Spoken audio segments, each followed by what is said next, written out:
अस्सलाम वालेकुम नाज़रीन, छा हाल आहिनि? उम्मीद आहे ख़ुशि आहियो।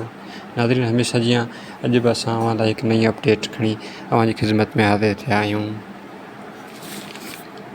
नाज़रीन, ईद खां पहिरीं अप्रैल खां जून जी क़िस्त जी अदायगियुनि जो सिलसिलो जारी हो। पोइ छंछरु जी मोकल हुअण सबबि सेंटर बंदि हुआ। उन खां पोइ ईद जूं मोकलूं थी वियूं, जंहिंजे करे बेनज़ीर इनकम सपोर्ट प्रोग्राम जी अदायगियुनि जो सिलसिलो बंदि रहियो, जंहिंजे करे काफ़ी औरतूं क़िस्त वसूल न करे सघियूं ऐं उन्हनि खे इंतज़ारु हो त ईद खां पोइ कॾहिं क़िस्त हलंदी ऐं असांखे पैसा मिलंदा। पर ईद जूं मोकलूं ख़तमु थी वियूं,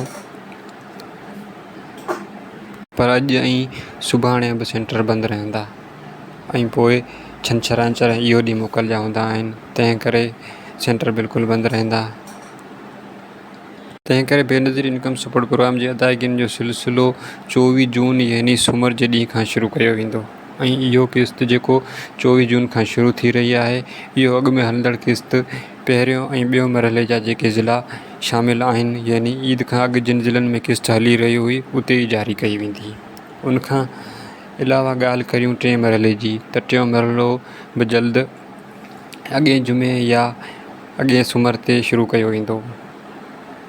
तंहिं करे टे मरहले जूं औरतूं कुझु वक़्त ताईं इंतज़ारु कनि ऐं जॾहिं टियों मरहलो शुरू थींदो त मां अव्हांखे बिल्कुलु वीडियो ज़रिए आगाह कंदसि। नाज़रीन, इहो हुई असांजी अॼोकी नई अपडेट।